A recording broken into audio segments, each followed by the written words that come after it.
Hello friends, welcome to my YouTube channel education study.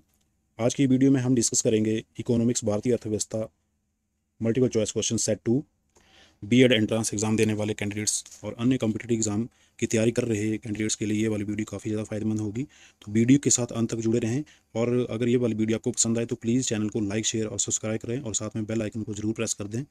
तो चलिए video को आगे बढ़ाते हैं। हमारा फर्स्ट क्वेश्चन है, मिश्रित अर्थव्यवस्था का अर्थ क्या है?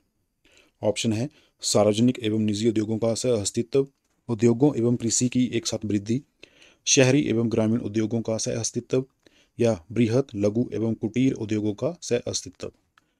इस क्वेश्चन का सही आंसर होगा ऑप्शन डी, बृहत लघु एवं कुटीर उद्योगों का सह अस्तित्व। सेकंड क्वेश्चन, अर्थव्यवस्था के प्राथमिक क्षेत्र में किसे शामिल किया जाता है? आपके ऑप्शन है पशुपालन, वन, मत्स्य पालन या ये सभी। तो इस क्वेश्चन का आंसर होगा ऑप्शन डी, ये सभी।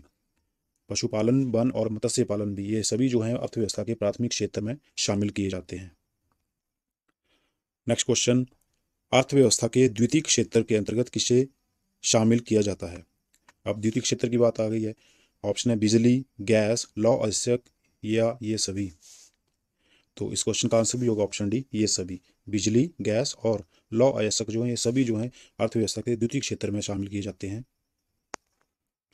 नेक्स्ट क्वेश्चन, अर्थव्यवस्था के तृतीय क्षेत्र में किसे शामिल किया जाता है या तृतीय क्षेत्र का संबंध किससे है?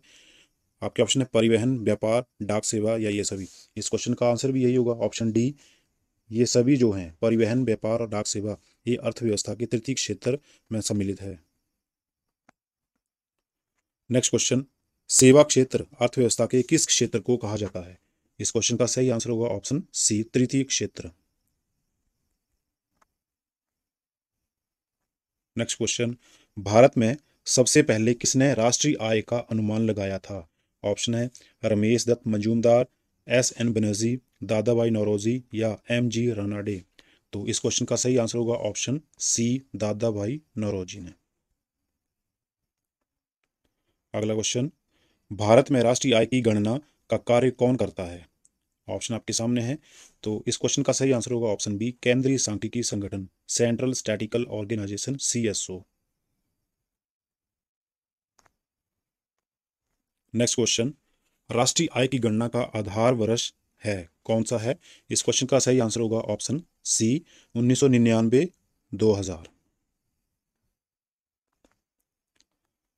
अगला क्वेश्चन देखिए, भारत में राष्ट्रीय आय की वैज्ञानिक गणना का श्रेय किसे दिया जाता है? यहाँ आय होगा। भारत में राष्ट्रीय आय की वैज्ञानिक गणना का श्रेय किसे दिया जाता है? ऑप्शन आपके सामने है। तो इस क्वेश्चन का सही आंसर होगा ऑप्शन बी, प्रोफेसर विजेंद्र कस्तूरी रंगा भारद्वाजा Rao, professor VKRV Rao.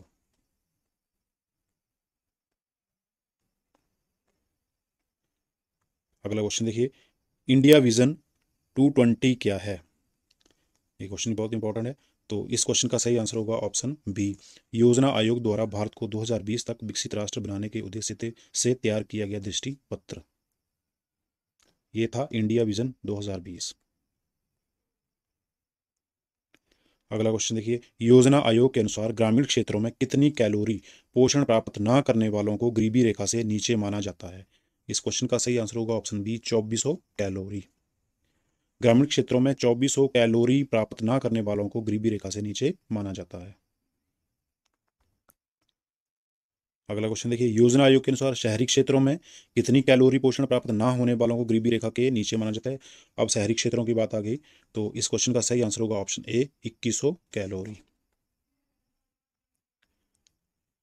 Next question, question number 13, ग्रामीण क्षेत्रों में गरीबी के आकलन हेतु किस सूचकांक को आधार माना गया है? इस क्वेश्चन का सही आंसर होगा ऑप्शन सी, कृषि श्रमिकों के उपभोक्ता मूल्य सूचकांक को।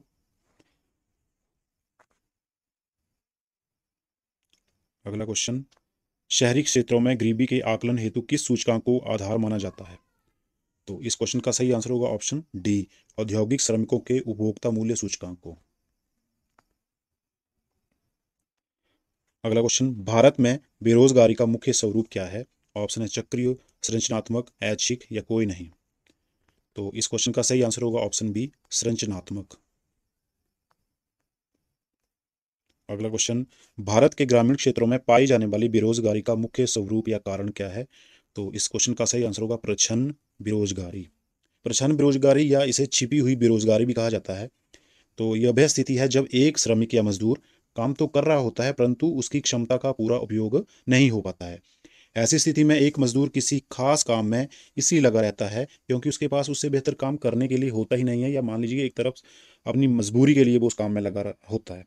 उदाहरण के तौर पर मान लीजिए कि एक खेत में 2 मजदूरों की ज़रूरत है और वहाँ पर काम कर रहे हैं 5 मजदूर।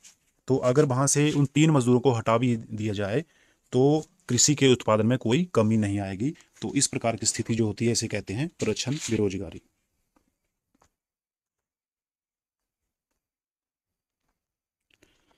नेक्स्ट क्वेश्चन, अंत्योदय कार्यक्रम का उद्देश्य क्या है? ये बहुत ही इंपॉर्टेंट क्वेश्चन है। अंत्योदय कार्यक्रम का मुख्य उद्देश्य क्या है? तो इस क्वेश्चन का सही आंसर होगा ऑप्शन डी, गरीबों में सबसे अधिक गरीबों की सहायता करना। नेक्स्ट क्वेश्चन, ग्रामीण क्षेत्रों में क्रियान्वित महिला एवं बाल विकास कार्यक्रम किस कार्यक्रम का अंग है? इस क्वेश्चन का सही आंसर होगा ऑप्शन डी, समन्वित ग्रामीण विकास कार्यक्रम। अगला क्वेश्चन, राष्ट्रीय ग्रामीण रोजगार गारंटी योजना नरेगा कब शुरू की गई थी? ये क्वेश्चन भी काफी ज्यादा इंपॉर्टेंट है। तो इस क्वेश्चन का सही आंसर होगा ऑप्शन सी, 2 फरवरी 2006 को। अगला क्वेश्चन, भारत में गरीबी हटाओ का नारा किस पंचवर्षीय योजना के अंतर्गत दिया गया था? तो कौन सी पंचवर्षीय योजना थी? वो थी 5वीं पंचवर्षीय योजना। इस क्वेश्चन का सही आंसर होगा ऑप्शन ए। और गरीबी हटाओ का नारा किसने दिया था? ये दिया था भारत की पहली महिला प्रधानमंत्री श्रीमती इंदिरा गांधी जी ने। गरीबी हटाओ का नारा इंदिरा गांधी जी ने दिया था। अगला क्वेश्चन देखिए, भारत में सामुदायिक विकास कार्यक्रम सीडीपी कब आरंभ हुआ? CDP, committee for development policy, कब आरंभ हुई थी ये? इस क्वेश्चन का सही आंसर होगा ऑप्शन डी, 2 अक्टूबर 1952 को, 1952 में। अगला क्वेश्चन है, राजीव गांधी श्रमिक कल्याण योजना कब प्रारंभ की गई थी? इस क्वेश्चन का आंसर होगा ऑप्शन ए, 1 अप्रैल 2005 को। ये योजना कौन सी है? ये योजना है बेरोजगारी भत्ता देने वाली योजना, राजीव गांधी श्रमिक कल्याण योजना। नेक्स्ट क्वेश्चन, सर्वोदय योजना किसके द्वारा प्रारंभ की गई थी? ऑप्शन है आपके जवाहरलाल नेहरू, महात्मा गांधी, विनोबा भावे या जयप्रकाश नारायण। इस क्वेश्चन का सही आंसर होगा ऑप्शन डी, जयप्रकाश नारायण। और सर्वोदय योजना कौन सी योजना है? तो यह योजना किसानों को सिंचाई के लिए दिन में भी बिजली आपूर्ति देने की योजना है। किसानों की योजना है एक। अगला क्वेश्चन देखिए, सन 1938 में कांग्रेस द्वारा गठित राष्ट्रीय नियोजन समिति के अध्यक्ष कौन थे? इस क्वेश्चन का सही आंसर होगा option C, Jawaharlal Nehru. Next question, Bharat में पहली पंचवर्षीय योजना कब प्रारंभ की गई थी? ये भी काफी ज्यादा इंपॉर्टेंट क्वेश्चन है, हर बार एग्जाम में रिपीट होता है ये वाला। तो इस क्वेश्चन का सही आंसर होगा ऑप्शन बी, 1 अप्रैल 1951 को। अगला क्वेश्चन, प्रथम पंचवर्षीय योजना में किस क्षेत्र को सर्वाधिक प्राथमिकता दी गई थी? तो इस क्वेश्चन का सही आंसर होगा ऑप्शन ए, कृषि क्षेत्र। पहली जो पंचवर्षीय योजना थी उसमें कृषि क्षेत्र को सर्वाधिक प्राथमिकता दी गई थी। अगला क्वेश्चन, राष्ट्रीय विकास परिषद एनडीसी का मुख्य कार्य होता है? नेशनल डेवलपमेंट काउंसिल, इसका मुख्य कार्य क्या होता है? इसका सही आंसर होगा ऑप्शन डी, ये तीनों ही। योजना आयोग द्वारा तैयार की गई योजना को अंतिम रूप देना तथा स्वीकृति प्रदान करना, ये भी एनडीसी का कार्य है। राष्ट्रीय योजना के संचालन का समय समय पर मूल्यांकन करना, ये भी इसी का कार्य है। और योजना आयोग को परामर्श देना, यानी कि इस क्वेश्चन का सही आंसर होगा ऑप्शन डी, उपरोक्त सभी। अगला क्वेश्चन, राष्ट्रीय विकास परिषद का पदेन अध्यक्ष कौन होता है? तो ये क्वेश्चन भी हर बार एग्जाम में रिपीट होता है। तो इस क्वेश्चन का सही आंसर होगा ऑप्शन ए, प्रधानमंत्री। अगला क्वेश्चन देखिए, द्वितीय पंचवर्षीय योजना विकास के किस मॉडल पर आधारित थी? इस क्वेश्चन का सही आंसर होगा option B, PC Mahalanobis. Next question, द्वितीय पंचवर्षीय योजना में किस क्षेत्र के विकास पर सर्वाधिक बल दिया गया था? इस क्वेश्चन का सही आंसर होगा ऑप्शन सी, उद्योग क्षेत्र पर। जो द्वितीय पंचवर्षीय योजना थी उसमें सबसे ज्यादा उद्योग क्षेत्र के विकास पर बल दिया गया था। अगला क्वेश्चन, किस इस्पात कारखाने की स्थापना द्वितीय पंचवर्षीय योजना के दौरान की गई थी? ऑप्शन आपके भिलाई इस्पात संयंत्र, राउरकेला या दुर्गापुर या फिर ये सभी। तो इस क्वेश्चन का आंसर होगा ऑप्शन डी, ये सभी। ये तीनों जो इस्पात संयंत्र थे इनकी स्थापना जो हुई थी वो हुई थी द्वितीय पंचवर्षीय योजना के दौरान। अगला क्वेश्चन, पंचवर्षीय योजनाओं के इतिहास में भारत की सर्वाधिक असफल योजना किस योजना को माना जाता है? कौन सी योजना थी वो? तो इस क्वेश्चन का सही आंसर होगा ऑप्शन बी, तृतीय योजना जो थी उसको भारत की सर्वाधिक असफल योजना भी माना जाता है। नेक्स्ट क्वेश्चन, योजना अवकाश काल किस अवधि को माना जाता है? इसमें यहां से थोड़ा सा मिसप्रिंट हो गया, सी जो ऑप्शन है इसमें 1966 होगा इधर, 1966 टू 69, और इस क्वेश्चन का सही आंसर भी यही है, सी 1966 टू 69। ये वाला जो समय था इसको योजना अवकाश का समय माना जाता है।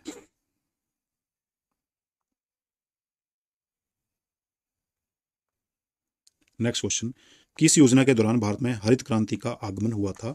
तृतीय, चतुर्थ, पांचवी या योजना अवकाश काल? तो इस क्वेश्चन का सही आंसर होगा ऑप्शन डी, योजना अवकाश काल। यानी कि हरित क्रांति का आगमन जो हुआ था वो था 1966-67 में।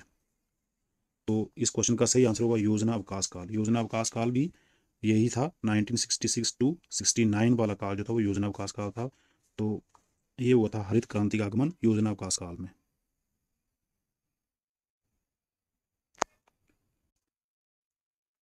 नेक्स्ट क्वेश्चन, बोकारो इस्पात संयंत्र की स्थापना किस योजना के दौरान हुई थी? इस क्वेश्चन का सही आंसर होगा ऑप्शन बी, तृतीय योजना के दौरान। जबकि भिलाई इस्पात संयंत्र जो था, राउरकेला, दुर्गापुर, जो पीछे क्वेश्चन में हमने पढ़ा था, ये जो कारखाने थे इनकी स्थापना जो हुई थी द्वितीय पंचवर्षीय योजना के दौरान हुई थी, परंतु बोकारो जो इस्पात संयंत्र है इसकी स्थापना जो हुई थी वो हुई थी तृतीय पंचवर्षीय योजना के दौरान। अगला क्वेश्चन, 10वीं पंचवर्षीय योजना के अंतर्गत कितने प्रतिशत वार्षिक विकास दर का लक्ष्य निर्धारित किया गया था? इसका सही आंसर होगा ऑप्शन सी, 8%। अगला क्वेश्चन, 10वीं पंचवर्षीय योजना की अवधि कौन सी है? तो इसका सही आंसर होगा ऑप्शन बी, 1 अप्रैल 2002 से 31 मार्च 2007 तक। अगला क्वेश्चन है, किस पंचवर्षीय योजना में रोलिंग प्लान या चक्रीय योजना की अवधारणा को अपनाया गया? इसका सही आंसर होगा ऑप्शन सी, छठी पंचवर्षीय योजना में इसे रोलिंग प्लान या चक्रीय योजना की अवधारणा को अपनाया गया था, और इसका प्रतिपादन गुनार मिर्डाल ने किया था तथा भारत में इस योजना का प्रयोग डी.टी. लकड़वाला ने किया था। अगला क्वेश्चन, आत्मनिर्भरता की प्राप्ति को सर्वप्रथम किस योजना का मुख्य उद्देश्य निर्धारित किया गया था? इसका सही आंसर होगा ऑप्शन ए, चौथी पंचवर्षीय योजना का।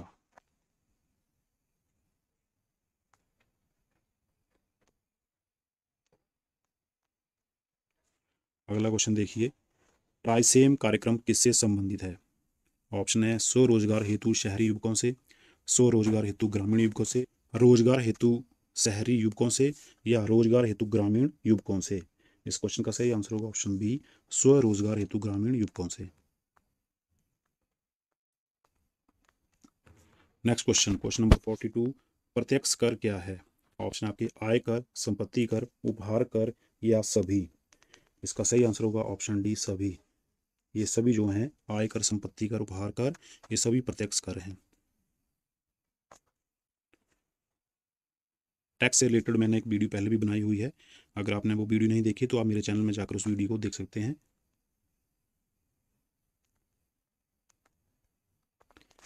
अगला क्वेश्चन है, केंद्र सरकार द्वारा लगाए जाने वाले कर कौन से हैं? सीमा शुल्क, निगम कर, आयकर या ये सभी। इस क्वेश्चन का आंसर भी होगा डी, ये सभी। ये सभी कर जो हैं, सीमा शुल्क, निगम कर, आयकर, ये सभी केंद्र सरकार द्वारा लगाए जाने वाले कर हैं। नेक्स्ट क्वेश्चन है, बिक्री कर कौन लगाता है? सेल्स टैक्स, केंद्र सरकार, राज्य सरकार, ग्राम पंचायत या उपरोक्त सभी। तो इसका आंसर होगा ऑप्शन बी, राज्य सरकार। बिक्री कर जो है वो राज्य सरकार द्वारा लगाया जाता है।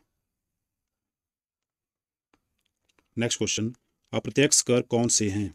ऑप्शन है उत्पादन शुल्क, सीमा शुल्क, तट कर या ये सभी? इसका आंसर भी होगा डी वाला ऑप्शन, ये सभी। ये तीनों जो हैं वे अप्रत्यक्ष कर हैं, उत्पाद शुल्क भी, सीमा शुल्क भी और तट कर भी। नेक्स्ट क्वेश्चन, राज्य सरकार द्वारा लगाए जाने वाला कर है। ऑप्शन है भू राजस्व कर, मनोरंजन कर, पथ कर या ये सभी। तो इस क्वेश्चन का सही आंसर होगा ऑप्शन डी, ये सभी। ये तीनों कर जो हैं ये राज्य सरकार द्वारा लगाए जाते हैं। अगला क्वेश्चन, वैट किस प्रकार का कर है? अप्रत्यक्ष कर, प्रत्यक्ष कर या ए या बी दोनों या कोई भी नहीं? तो इसका सही आंसर होगा ऑप्शन ए, अप्रत्यक्ष कर। वैट जो है वो अप्रत्यक्ष कर है।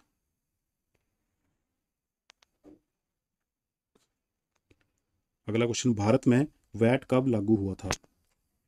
इस क्वेश्चन का सही आंसर होगा ऑप्शन सी, 1 अप्रैल 2005 को। अगला क्वेश्चन, किस समिति की संस्तुति पर भारत में वैट लागू किया गया था? ऑप्शन है रंगराजन समिति, एल के झा समिति, केलकर समिति, पार्थ सारथी शोम समिति। तो इस क्वेश्चन का सही आंसर होगा ऑप्शन बी, एल के झा समिति। नेक्स्ट, निम्न में से कौन प्रत्यक्ष कर है?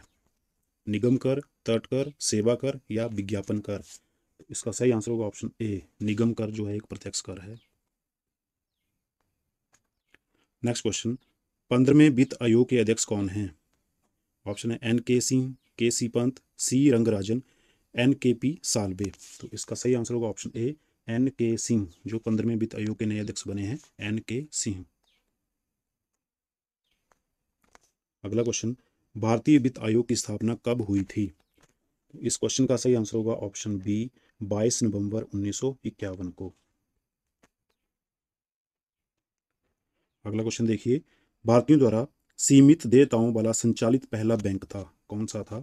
ऑप्शन है Awadh commercial bank, Punjab national bank, imperial bank या फिर रिजर्व बैंक। इस क्वेश्चन का सही आंसर होगा option A, Awadh commercial bank. अगला क्वेश्चन, भारतीय रिजर्व बैंक आरबीआई, यहाँ थोड़ा मिस हो गया, यहाँ आर होगा। आरबीआई की स्थापना कब की गई थी? ऑप्शन है आपके 1 अप्रैल 1934, 1 अप्रैल 1935, 2 अप्रैल 1947 या फिर 2 अप्रैल 1950 को। तो इस क्वेश्चन का सही आंसर होगा ऑप्शन बी, 1 अप्रैल 1935 को भारतीय रिजर्व बैंक की स्थापना हुई थी। अगला क्वेश्चन है, भारत में राष्ट्रीयकृत बैंकों की कुल संख्या कितनी है? Total nationalise bank. तो इस क्वेश्चन का सही आंसर होगा ऑप्शन बी, 19। भारत में जो राष्ट्रीयकृत बैंक हैं वो कुल कितने हैं? 19 बैंक हैं। अगला क्वेश्चन, करेंसी नोट प्रेस अवस्थित है, कहाँ पर स्थित है करेंसी नोट प्रेस? ये है नासिक में, ऑप्शन ए इसका सही आंसर होगा। अगला question, state bank of India SBI का राष्ट्रीयकरण कब किया गया था? इस क्वेश्चन का सही आंसर होगा ऑप्शन सी, 1 जुलाई 1955 को। अगला क्वेश्चन, भारतीय रिजर्व बैंक का मुख्यालय कहाँ है? इसका आंसर होगा ऑप्शन डी, मुंबई में। अगला क्वेश्चन, भारत में प्रथम ग्रामीण बैंक की स्थापना कब की गई थी? तो इस क्वेश्चन का भी सही आंसर होगा ऑप्शन बी, 2 अक्टूबर 1975 को। अगला क्वेश्चन, भारतीय जीवन बीमा निगम LIC लाइफ इंश्योरेंस कॉर्पोरेशन की स्थापना कब की गई थी? तो इस क्वेश्चन का सही आंसर होगा ऑप्शन ए, सितंबर 1956 को। अगला क्वेश्चन है, कौन सी संस्था शेयर बाजार पर नियंत्रण रखती है? ऑप्शन है रिजर्व बैंक, सेबी, यूटीआई या वित्त मंत्रालय। तो इस क्वेश्चन का सही आंसर होगा option B, SEBI, SEBI। SEBI की फुल फॉर्म होती है security and exchange board of India और वर्तमान में इसके अध्यक्ष SK मोहंती हैं।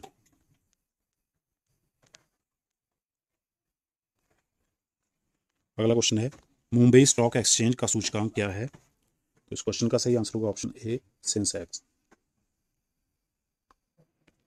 नेक्स्ट क्वेश्चन, भारतीय लघु उद्योग विकास बैंक सिडबी का मुख्यालय कहाँ स्थित है? तो इस क्वेश्चन का सही आंसर होगा ऑप्शन सी, लखनऊ में, सिडबी, SIDBI। और सिडबी की फुल फॉर्म होती है small industries development bank of India.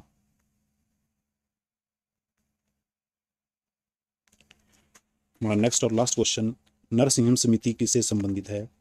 तो इस क्वेश्चन का सही आंसर होगा ऑप्शन ए, बैंकिंग सुधार से।